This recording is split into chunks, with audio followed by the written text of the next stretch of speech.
Hello everyone, welcome to my YouTube channel learn with Kanika. आज हम करेंगे यूथ कंपटीशन टाइम्स का यूपी जूनियर सुपर टेट का social studies का प्रैक्टिस सेट 4। इसका हम पार्ट 1 आज कंप्लीट करेंगे, जिसमें हम 50 क्वेश्चंस करेंगे 51 से 100 तक के।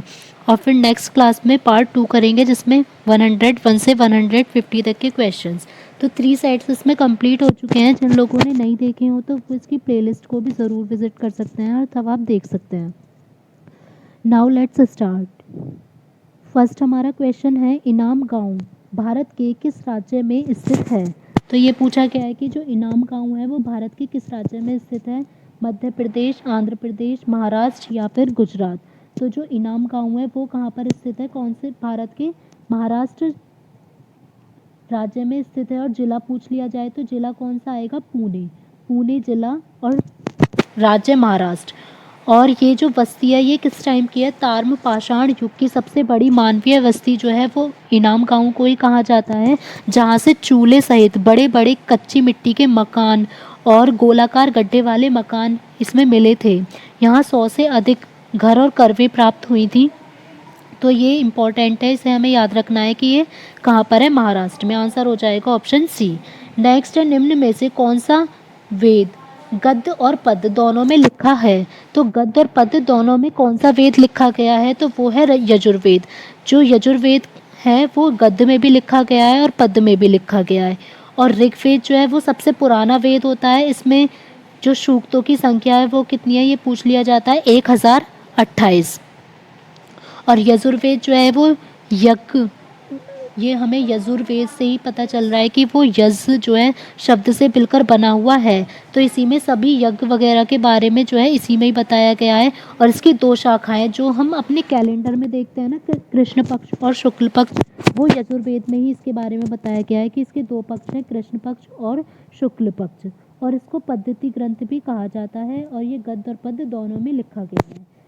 नेक्स्ट है, उस स्थान का नाम लिखिए जहाँ पर अंततः जैन ग्रंथों का संकलन हुआ। तो जैन ग्रंथों का संकलन कहाँ पर हुआ था, बल्लवी में। जैसे बौद्ध की थी ना कि उनकी जो सभाओं का आयोजन, 4 सभा का आयोजन हुआ था अलग अलग जगह पे, इसी टाइप से जो है जैन धर्म की द्वितीय सभा का जो आयोजन है, सेकेंड वाली का, वो हुआ था बल्लवी में। और ये बल्लवी है कहाँ पर, गुजरात में। बल्लभी नामक स्थान पर 513 ईस्वी में जैन धर्म की द्वितीय सभा का आयोजन हुआ था। तो ये पूछा गया है कि जैन ग्रंथों का संकलन कहाँ पर हुआ, इसीलिए इसका आंसर हो जाएगा ऑप्शन डी, बल्लभी। नेक्स्ट है, निम्नलिखित में से किसे एशिया के ज्योतिपुंज के तौर पर जाना जाता है। तो एशिया का ज्योतिपुंज, या इंग्लिश में बोल सकते हैं लाइट ऑफ एशिया। तो ये तो हमने सुना है कि लाइट ऑफ एशिया के तौर पर किसको जाना जाता है, गौतम बुद्ध को। गौतम बुद्ध को या महात्मा बुद्ध, कुछ भी आ सकता है, उन्हें एशिया का ज्योतिपुंज, लाइट ऑफ एशिया के नाम से जाना जाता है। ये बौद्ध धर्म के संस्थापक थे और इन्होंने ही इसीलिए बौद्ध धर्म की स्थापना की थी।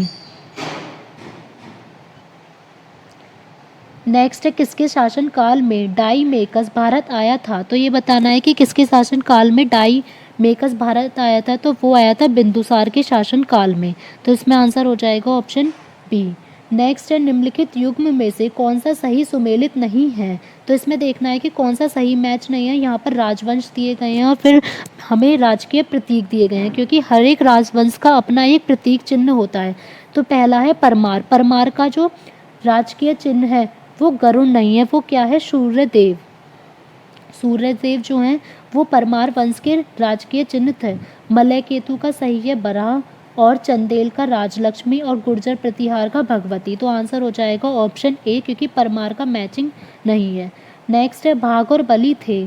तो भाग और बलि क्या थे, इसमें से ये बताना है। तो भाग और बलि क्या थे, राजस्व के स्रोत। तो भाग व भोग, इन दोनों को ही बोला जाता है कि राजस्व के स्रोत। तो आंसर हो जाएगा इसमें ऑप्शन बी। नेक्स्ट है, निम्नलिखित युग्मों में से कौन एक सुमेलित नहीं है। तो इसमें भी हमें ये देखना है कि कौन सा मैच नहीं है। अब्दुल रहमान, अब्दुल रहमान ने जो काव्य का रचना किया था, इसमें ये दिया गया है, यहाँ पर दिए गए हैं कि कवि, और यहाँ पर दिए गए हैं कि उनकी रचना क्या है। तो जो अब्दुल रहमान की रचना थी वो हमीर खासो नहीं थी, वो क्या थी, संदेश रसिक। संदेश रसिक जो थी, उनकी रचना का नाम था फिर ये हमारा फर्स्ट वाला मैच नहीं होगा। नेक्स्ट है चंद्रबरदाई, तो इनका बिल्कुल ठीक है, पृथ्वीराज रासो, जगनिक का आलाखंड और नरपति नाला का विशल देव रासो। तो आंसर हो जाएगा option A Abdul Rahman. Next है किसने एक तरफ संस्कृत मुद्रा लेख के साथ चांदी के सिक्के निर्गत किए। तो इसमें मेन ये बताना है कि किसने वो चांदी के सिक्के निर्गत किए थे जिसमें एक साइड, जैसे सिक्के की साइड लिखा होता है तो एक साइड संस्कृत में लिखा गया था, तो वो किए थे मोहम्मद गजनबी ने, या मोहम्मद गजनी बोल सकते हैं। तो उसने ऐसे चांदी के सिक्के निर्गत किए थे जिसमें एक और संस्कृत का मुद्रालेख लिखा हुआ था।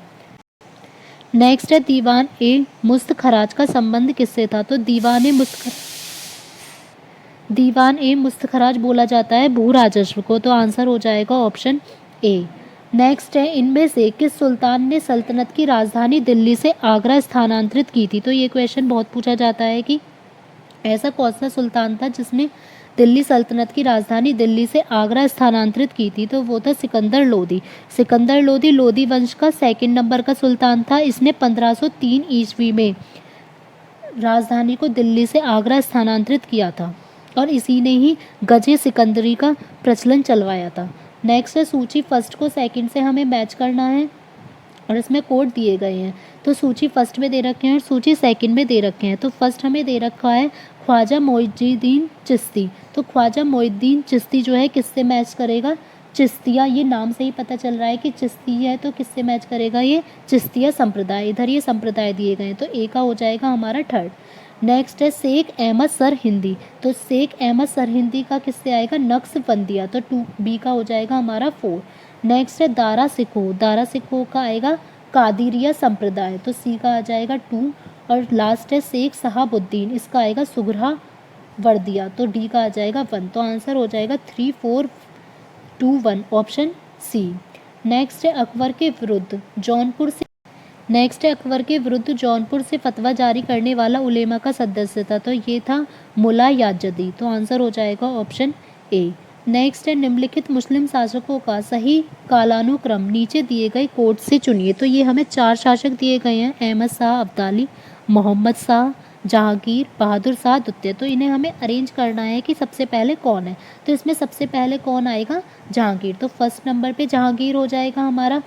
और इसका कब से कब तक का शासन था, 1605 से लेकर 1627 तक।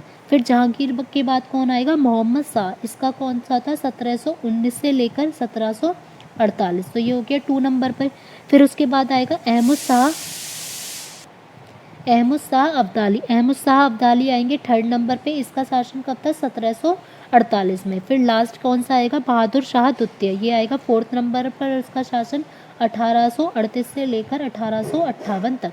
तो फर्स्ट हो गया जहांगीर, फिर मोहम्मद शाह, फिर अहमद शाह अब्दाली, फिर बहादुर शाह द्वितीय। तो हो जाएगा हमारा सबसे पहले जो होना चाहिए वो 3 होगा। तो 3 2 1 4 ऑप्शन सी।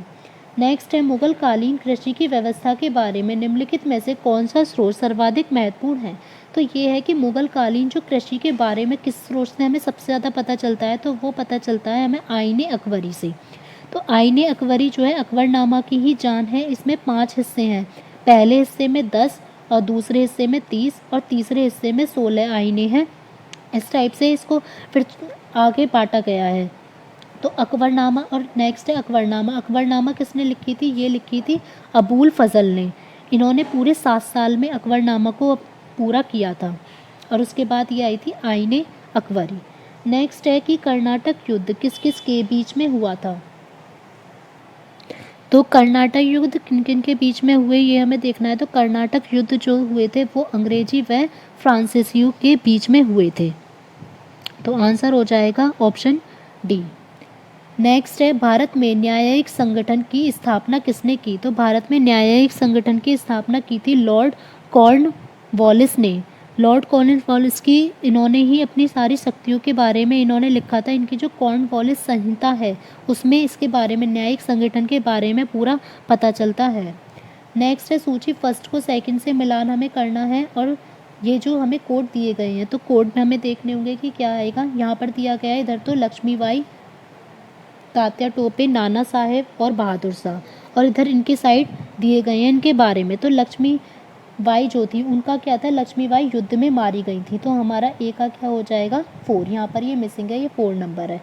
नेक्स्ट है तात्या टोपे। तात्या टोपे के साथ क्या हुआ था, वो गिरफ्तार हुए थे और उन्हें फिर फांसी पर लटका दिया गया था। तो बी का हो जाएगा हमारा 3rd। फिर नेक्स्ट है नाना साहब। नाना साहब के साथ क्या हुआ था कि वो नेपाल पलायित हो गए थे, नेपाल चले गए थे। तो सी का हो जाएगा हमारा 2। और बहादुर शाह जो है वो रंगून चले गए थे। तो डी का हो जाएगा हमारा 1। तो ऑप्शन हो जाएगा हमारा 4, 3, 2, 1। तो ये हमारे कौन से ऑप्शन में है, ऑप्शन सी में। नेक्स्ट है लगभग 2000 वर्ष पहले वाराणसी एक प्रसिद्ध शिल्प केंद्र था जहाँ श्रेणी थे। तो जो 2000 वर्ष पहले वाराणसी जो है वो एक अच्छा केंद्र था। तो वहाँ पर ये क्या था, वहाँ पर शिल्पकारों और व्यापारियों के संघ थे। इस टाइप से वहाँ पर श्रेणी डिवाइड थी शिल्पकारों और व्यापारियों के बीच में। नेक्स्ट है किसने 1840 के करीब कूका आंदोलन को शुरू किया। तो कूका आंदोलन किसने शुरू किया था, भगत जवाहर मल ने। और यह एक धार्मिक आंदोलन था जिसका उद्देश्य था कि जो सिख धर्म में प्रचलित बुराइयां हैं और अंधविश्वास हैं उनको दूर करना। लेकिन ये बाद में ये आंदोलन धार्मिक से राजनीतिक आंदोलन में परिवर्तित हो गया। फिर इसका उद्देश्य ये बन गया कि अंग्रेजों को बाहर किस टाइप से निकाल सकते हैं, और इसकी शुरुआत हुई 1840 ईस्वी में। नेक्स्ट है नेटिव मैरिज एक्ट किस पर पारित किया गया। तो नेटिव मैरिज एक्ट बोल सकते हैं या फिर सिविल मैरिज एक्ट, दोनों में से कुछ भी नाम आ सकता है। ये कब पारित किया गया था, 1872 ईस्वी में। इस अधिनियम के द्वारा लड़कियों की जो गर्ल्स के लिए जो न्यूनतम आयु थी उनके विवाह की वो तो 14 वर्ष कर दी गई और बॉयज़ के लिए कर दी गई 18 वर्ष। और इसी अधिनियम से बहुपत्नी प्रथा को भी समाप्त कर दिया गया कि एक इंसान एक से ज़्यादा पत्नी नहीं रख सकता। नेक्स्ट है 1939 ईस्वी में सुभाष चंद्र बोस के कांग्रेस अध्यक्ष पद से त्यागपत्र देने के बाद कौन कांग्रेस पार्टी का अध्यक्ष बना। तो 1939 ईस्वी में जब सुभाष चंद्र बोस ने कांग्रेस अध्यक्ष के पद से इस्तीफा दे दिया तो कांग्रेस पार्टी का जो अध्यक्ष है वो कौन बना। तो वो फिर उसके बाद बने थे सुभाष चंद्र बोस के बाद मौलाना आज़ाद। और ये कब बने थे, 1939 के बाद बने थे। ये इसमें हमें पता ही चल गया है। और कितने नंबर के थे, 52 सेकेंड, मतलब 92 नंबर की।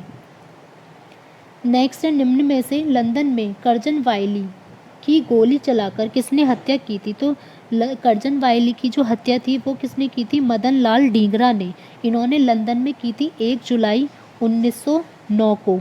मदन लाल डींगरा ने कर्जन वायली की गोली मारकर हत्या की थी। फिर डींगरा को गिरफ्तार कर लिया गया था और इन्हें फांसी की सज़ा दे दी गई थी।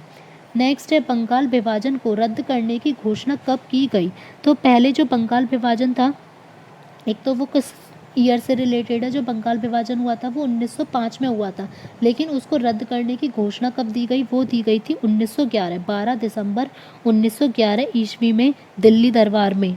और उस टाइम पे ब्रिटिश सम्राट कौन थे, जॉर्ज फिफ्थ जो थे, उनके दरबार में जो उन्होंने आयोजित किया था दिल्ली दरबार, उसमें 12 दिसंबर 1911 ईस्वी में बंगाल विभाजन को रद्द करने की घोषणा दी गई थी। नेक्स्ट है महात्मा गांधी ने भारत में अपना पहला जन भाषण कहाँ दिया था। तो महात्मा गांधी ने जो अपना पहला जन भाषण दिया था वो कहाँ पर दिया था, वाराणसी में। और कब दिया था, फरवरी 1916 ईस्वी में बनारस हिंदू विश्वविद्यालय का जो उद्घाटन समारोह हुआ था तो तब उन्होंने दिया था वाराणसी में। और चंपारण में क्या हुआ था ये हमें याद रखना है, चंपारण में 1917 ईस्वी में पहला सत्याग्रह आंदोलन हुआ था। और लखनऊ में कांग्रेस का 32वां अधिवेशन हुआ था। नेक्स्ट है वह कौन सा क्षेत्र था जहां बाबा रामचंद्र ने किसानों को संगठित किया। तो ये जो बाबा रामचंद्र ने किसानों को संगठित किया था ये किया था अवध में। प्रतापगढ़ का जो रूर गांव था वो किसान सभा की गतिविधियों का प्रमुख केंद्र था। फिर 1920 ईस्वी में ये सब हुआ जो था 1920 में हुआ था। 1920 में बाबा रामचंद्र किसान आंदोलन में सक्रिय रहे थे तो इन्होंने अवध में किसानों को संगठित किया था। नेक्स्ट है फ्रंटियर गांधी का असली नाम क्या है। तो फ्रंटियर गांधी के नाम से किसको जाना जाता है, तो फ्रंटियर गांधी के नाम से जाना जाता है अब्दुल गफ्फार खां को। तो ये क्वेश्चन भी बहुत पूछा जाता है कि फ्रंटियर गांधी के नाम से किसको जाना जाएगा, ऑप्शन सी अब्दुल गफ्फार खां। नेक्स्ट है द्वितीय विश्व युद्ध के बाद 1946 ईस्वी में निम्न में से कौन भारत आया था। तो द्वितीय विश्व युद्ध हुआ था उसके बाद 1946 में कौन भारत आया था, कैबिनेट मिशन। भारत में कैबिनेट मिशन आया था और उसके सदस्य कौन थे, एक तो सर स्टेफर्ड क्रिप्स थे और एक अलेक्जेंडर थे और एक पैथिक लॉरेंस थे। तो इनके भी नाम पूछ लिए जाते हैं कि इनमें से कौन से थे। तो ये याद रखने, एक तो क्रिप्स और एक अलेक्जेंडर और एक पैथिक लॉरेंस। नेक्स्ट है 1945 में शिमला सम्मेलन में होने वाली बातचीत के असफल होने का निम्नलिखित में से कौन सा कारण था। तो जो जून 1945 में शिमला सम्मेलन हुआ था, तो उसमें जो बातचीत असफल हुई थी उसका क्या कारण था। उसका कारण था कि जिन्ना ने आग्रह किया कि कार्यकारी परिषद के सभी मुस्लिम सदस्य अवश्यतः मुस्लिम लीग द्वारा मनोनीत किए जाएं। तो उन्होंने ये कहा था कि जितने भी मुस्लिम सदस्य होंगे वो केवल मुस्लिम लीग द्वारा ही मनोनीत किए जाएंगे। इस वजह से जो उसमें बातचीत थी वो असफल हो गई थी, क्योंकि इनके प्रस्ताव को स्वीकार नहीं किया गया था। नेक्स्ट 1 नवंबर 1998 को महारानी विक्टोरिया का घोषणा पत्र पढ़कर सुनाया गया था लॉर्ड कैनिंग ने। तो जो महारानी विक्टोरिया का घोषणा पत्र था वो 1 नवंबर 1858 को सुनाया गया था। और ये भी पता चल गया कि किसने सुनाया था, लॉर्ड कैनिंग ने। तो उन्हें कहाँ पर सुनाया था, उन्होंने इलाहाबाद में। नेक्स्ट है निम्नलिखित युग्मों में से कौन सही नेक्स्ट है निम्नलिखित युग्मों में से कौन सही सुमेलित है। तो इसमें हमें देखना है कि कौन सा सही मैचिंग है। अबुल कलाम आज़ाद, तो इन्होंने की जो लिखी थी, इन्होंने हिंदू स्वराज नहीं लिखी थी, इन्होंने कौन सी लिखी थी, इंडिया विंस फ्रीडम। नेक्स्ट है एनी बेसेंट, एनी बेसेंट की बिल्कुल ठीक है, न्यू इंडिया। फिर है बाल गंगाधर तिलक, बाल गंगाधर तिलक की कॉमनवेल्थ नहीं थी, क्या थी, केसरी और मराठा। नेक्स्ट है महात्मा गांधी, महात्मा गांधी की नहीं है, ये इंडिया विंस फ्रीडम ये किसकी थी, अबुल कलाम आज़ाद की। और महात्मा गांधी जी की तो क्या थी, यंग इंडिया। तो इसमें आंसर क्या हो जाएगा, ऑप्शन बी जो सही बिल्कुल मैच है, एनी बेसेंट की न्यू इंडिया। नेक्स्ट है भारत के संविधान में समवर्ती सूची की अवधारणा ग्रहित की गई है। तो जो समवर्ती सूची है, कंकरेंट लिस्ट, कंकरेंट लिस्ट क्या होती है, जिस पर राज्य और केंद्र दोनों ही अपने अपने कानून बना सकते हैं। एक हमारी 3 टाइप की होती है, एक तो संघ सूची यूनियन लिस्ट होती है जिस पे केवल सेंटर ही कानून बना सकती है। एक होती है स्टेट लिस्ट मींस राज्य सूची जिस पर केवल स्टेट ही कानून बना सकती है। एक होती है कंकरेंट लिस्ट समवर्ती सूची जिस पे राज्य सरकार और केंद्र सरकार दोनों ही कानून बना सकती हैं। अब ये पूछा गया है कि समवर्ती सूची की अवधारणा ली कहाँ से गई है, क्योंकि हमारा जो हमारे संविधान में ज़्यादातर चीज़ें ली गई हैं वो कहीं ना कहीं के संविधान से ली ही गई हैं। तो ये कहाँ से लिया गया है समवर्ती सूची, ऑस्ट्रेलिया के संविधान से। नेक्स्ट है राज्यसभा द्वारा संविधान के अनुच्छेद 249 के अंतर्गत पारित संकल्प जिसके द्वारा संसद को राज्य सूची के विषय पर राज्य हित में विधि निर्मित करने का अधिकार दिया हो प्रवर्त रहेगा। तो ये है कि जो राज्यसभा द्वारा संविधान का अनुच्छेद है 249, इसमें यह है कि संसद को राज्य सूची के विषय पे वो कानून निर्मित कर सकता है। तो वो कितने टाइम तक रहेगा ये बताना है। तो 249 के अकॉर्डिंग वो क्या है कि 1 वर्ष से अधिक नहीं रहेगा। ये राज्यसभा को विशेषाधिकार प्राप्त है जिसके अकॉर्डिंग वह संसद में कानून बनवा सकती है, लेकिन वो जो अपने उसमें रहेगा वे में वो केवल 1 वर्ष से अधिक नहीं रहेगा। नेक्स्ट है निम्नलिखित में से कौन सा मूल अधिकार विदेशी नागरिकों को प्राप्त नहीं है। तो इसमें कुछ अधिकार ऐसे हैं जो केवल भारतीय नागरिकों को ही प्राप्त है, अगर कोई विदेशी आता है तो उसको प्राप्त नहीं है। तो इसमें कौन कौन से आएंगे हमें ये याद रखना है कि कौन सा इसमें बताना है, नहीं है। तो विधि के समक्ष समानता, ये मूल अधिकार विदेशी अधिकारों को भी प्राप्त है। अभिव्यक्ति की स्वतंत्रता का अधिकार ये नहीं है। प्राण व दैहिक स्वतंत्रता का अधिकार ये भी है, शोषण के विरुद्ध अधिकार ये भी है। तो लेकिन जो अभिव्यक्ति की स्वतंत्रता का अधिकार है, मतलब बोलने का अधिकार, बोलने की स्वतंत्रता का अधिकार है, वो विदेशी नागरिकों को प्राप्त नहीं है। नेक्स्ट है संसद की लोक सेवा समिति एक महत्वपूर्ण समिति है। इसके बारे में निम्नलिखित में से कौन सा कथन ठीक है, ये हमें बताना है। तो ये इसमें कथन दिए गए हैं, ये हमें देखने होंगे कि संसद की लोक सेवा समिति एक तो ये दे दिया कि ये महत्वपूर्ण समिति है। इसके बारे में कथन पढ़ लेते हैं क्या क्या है। यह लोकसभा तथा राज्यसभा दोनों के सदस्यों से मिलकर गठित होती है, ये बिल्कुल ठीक है। इसका निर्वाचन समानुपातिक प्रतिनिधित्व तथा एकल संक्रमणीय वोट पद्धति से होता है, ये भी ठीक है। इसके सदस्य का कार्यकाल 1 वर्ष होता है, ये भी ठीक है। इसके मंत्री निर्वाचित नहीं होते हैं, ये भी ठीक है। तो ये जो लोक लेखा समिति है इसका गठन एक तो कब किया गया था, भारत सरकार अधिनियम 1919 के अकॉर्डिंग किया गया था 1921 में। इसमें कुल 22 सदस्य होते हैं, जिसमें से 15 सदस्य तो लोकसभा के होते हैं और 7 सदस्य राज्यसभा के होते हैं। तो ये इसमें चारों ही ऑप्शन ठीक है, तो आंसर हो जाएगा ऑप्शन ए 1, 2, 3 और 4 सभी। नेक्स्ट है संघात्मक शासन व्यवस्था का विशेषज्ञ किसे माना जाता है। तो जिन्होंने संघात्मक शासन व्यवस्था के बारे में लिखा था वो कौन थे, केसी वियर। केसी वियर को संघात्मक शासन व्यवस्था का विशेषज्ञ माना जाता है। इन्होंने ये कहा था कि संघ शासन का अर्थ एक ऐसी पद्धति है जिसमें सामान्य और प्रादेशिक सांसदों से सामंजस्य होते हुए भी वो अपने क्षेत्रों में स्वतंत्र होते हैं। मीन्स ये है कि वो एकात्मक होते हुए भी, अलग अलग होते हुए भी संघात्मक रूप से है। नेक्स्ट है, यदि उपाध्यक्ष लोकसभा की अध्यक्षता कर रहे हैं, अगर कोई उपाध्यक्ष जब वो लोकसभा की अध्यक्षता कर रहे हैं तो उन्हें एक अधिकार प्राप्त है। तो कौन सा अधिकार प्राप्त है ये हमें देखना है कि वो लोकसभा के विचार विमर्श में भाग ले सकते हैं, नहीं। सदस्य के रूप में सदन के समक्ष किसी प्रस्ताव पर मतदान कर सकते हैं, ये भी नहीं। मत बराबरी की अवस्था में, ये ठीक है कि अगर मत दोनों साइड के जो वोटिंग है वो इक्वल हो जाएंगे, तो मत बराबर हो गए तो वो मतदान कर सकते हैं। तो आंसर हो जाएगा ऑप्शन सी। नेक्स्ट है, निम्नलिखित में से कौन राष्ट्रपति के चुनाव प्रकरण के लिए सही नहीं है। तो राष्ट्रपति के हमें चुनाव के लिए बताना है, राष्ट्रपति की पदावधि से पूर्व उत्तराधिकारी का चुनाव अवश्य हो जाना चाहिए। तो ये ठीक है कि जो भी, जैसे राष्ट्रपति की अगर उसका कार्यकाल कंप्लीट हो गया तो उससे पहले ही पता होना चाहिए कि अब कौन बनने वाला है, ऐसा नहीं कि वो पद खाली रहेगा। तो ये बिल्कुल ठीक है। राष्ट्रपति अपना पदभार ग्रहण करने की तिथि से 5 वर्ष तक अपने पद पर रहेंगे, कि उनका कार्यकाल 5 वर्ष तक होता है। राष्ट्रपति का उत्तराधिकार आने तक कार्यकाल की समाप्ति पर भी वह पद पर बना रहेगा। तो ये है कि राष्ट्रपति का जो उत्तराधिकारी है वो तो चुन लिया, लेकिन अगर उसका कार्यकाल पूरा नहीं हुआ है तो तब तक वो अपनी कार्यकाल को पूरा ही करेगा। लेकिन उत्तराधिकारी इसलिए चुन लिया जाता है ताकि वो जगह खाली ना रहे।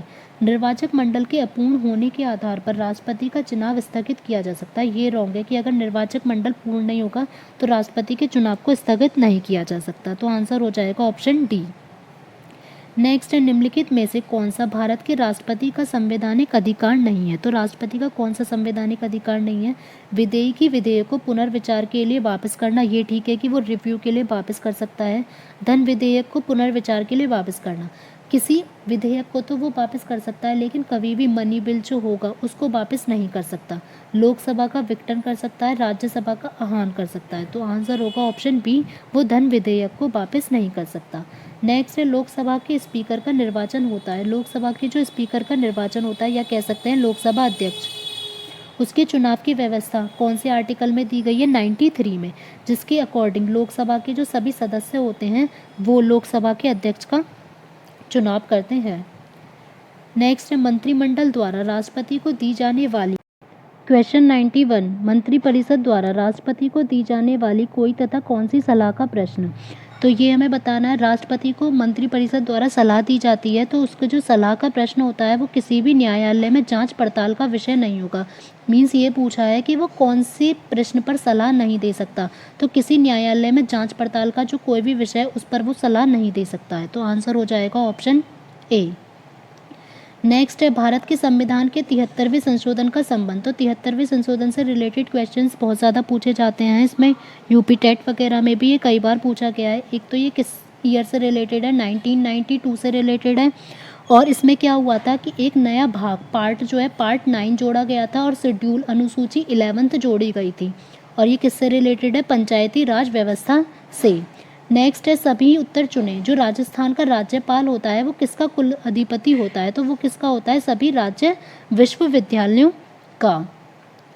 नेक्स्ट है, निम्नलिखित में से कौन उत्तर प्रदेश की प्रथम महिला क्वेश्चन 94, निम्नलिखित में से कौन उत्तर प्रदेश की प्रथम महिला मुख्यमंत्री बनी। तो उत्तर प्रदेश की जो पहली मुख्यमंत्री थी महिला वो थी सुचेता कृपलानी। और इनका टाइम पीरियड कब से कब तक का था, 2 अक्टूबर 1963 से लेकर 13 मार्च 1967 तक। नेक्स्ट है कि भारत के सर्वोच्च न्यायालय का जो परामर्शदात्री अधिकार से प्रयुक्त होता है, तो भारत के सर्वोच्च न्यायालय मीन सुप्रीम कोर्ट का जो परामर्शदात्री अधिकार से प्रयुक्त होता है, तो वो क्या करता है कि सार्वजनिक महत्व के कानूनी या तथ्यात्मक मामलों में राष्ट्रपति को वो परामर्श दे सकता है। नेक्स्ट है कौन से अनुच्छेद में राज्यों के उच्च न्यायालय संबंधित हैं, तो HC हाई कोर्ट से रिलेटेड इसमें पूछा गया है कौन कौन से अनुच्छेद हैं, आर्टिकल्स हैं, तो वो हैं आर्टिकल 214 से लेकर 231 तक। इसमें उच्च न्यायालय के गठन, स्वतंत्रता, उनके न्यायिक क्षेत्र, शक्तियां, प्रक्रिया सबके बारे में बताया गया है। नेक्स्ट है पंचायती राज व्यवस्था में शासन प्रणाली की संरचना क्या है, तो पंचायती राज व्यवस्था में अभी हमने पढ़ा था कि क्या होती है, उसमें त्रिस्तरीय होती है। तो त्रिस्तरीय होगी ग्राम, खंड और जिला स्तर। एक स्तरीय भी नहीं होगी, ना दो ही, ना ही तीन, ना ही चार। तो आ जाएगा, एक तो होता है विलेज सबसे पहले, फिर ब्लॉक, फिर डिस्ट्रिक्ट। नेक्स्ट है उत्तर प्रदेश देश में पंचायती राज का आशय, तो अभी हमने पढ़ लिया कि पंचायती राज का क्या आशय है, त्रिस्तरीय। तो आंसर हो जाएगा ऑप्शन बी, ग्रामीण क्षेत्र में त्रिस्तरीय स्थानीय स्वशासन। नेक्स्ट है नीचे दिए गए कथनों का हमें परीक्षण करना है और उसमें से निम्न में से सही कूट को ज्ञात करना है कि क्या है। फर्स्ट है ओपिनियन पोल चुनाव के पूर्व वास्तविक मतदान के पहले झुकाव को जानने का माध्यम है। तो ओपिनियन पोल क्या होते हैं कि चुनाव से पहले ही लोगों से पूछा जाता है, जैसे न्यूज़ एंकर्स पूछते हैं ना, न्यूज़ में आता है कि ओपिनियन पोल जो है किसको कितनी वोट देता है, तो उसमें पूछा जाता है लोगों से कि आप किसको वोट देंगे, तो इसके अकॉर्डिंग परसेंटेज निकाली जाती है। तो ये चुनाव से पहले होता है, तो ये बिल्कुल ठीक है। एग्जिट पोल मतदान के उपरांत होते हैं, तो एग्जिट पोल क्या होते हैं, वो चुनाव के बाद होते हैं। वो क्या होते हैं, जैसा कि थर्ड ऑप्शन में है कि एग्जिट पोल वो होते हैं जब जैसे हम वोट देकर आते हैं तो बाहर निकलते हैं, तो तब हमसे पूछ लिया जाता है कि हमने किसको वोट दी। तो जब उनसे परसेंटेज निकाली जाती है कि कितनी परसेंटेज किसको वोट मिली है, तो उसको कहा जाता है एग्जिट पोल। ओपिनियन पोल हो गया चुनाव से पहले, एग्जिट पोल हो गया चुनाव के बाद। फिर है ओपिनियन पोल जो है वो एग्जिट पोल के मुकाबले कम विश्वसनीय है, तो ये भी ठीक है क्योंकि ओपिनियन पोल तो चुनाव से पहले होता है, तब हम कुछ भी बोल सकते हैं, लेकिन एग्जिट पोल में ये है अभी वोट देकर आए हैं, तो ये हो सकता है कि सच ही बताएं ज़्यादातर लोग कि वो किसको वोट देकर आए हैं। तो आंसर हो जाएगा ऑप्शन डी, सभी चारों। नेक्स्ट है संघ लोक सेवा आयोग अपना वार्षिक प्रतिवेदन सौंपता है, तो जो यूपीएससी होता है वो अपना वार्षिक प्रतिवेदन किसको सौंपता है, राष्ट्रपति को। तो आंसर होगा ऑप्शन बी। अगर आपको क्लास अच्छी लगी हो तो वीडियो को लाइक एंड शेयर ज़रूर करें और साथ ही चैनल पर अगर नए हैं तो चैनल को सब्सक्राइब करना ना भूलें। साथ ही आप बेल आइकन प्रेस कर सकते हैं ताकि आपको वीडियो का नोटिफिकेशन अपलोड होते ही मिल जाए। और कमेंट बॉक्स में ज़रूर शेयर करें कि आपको क्लास कैसी लगी और आपका स्कोर कैसा रहा। Thank you.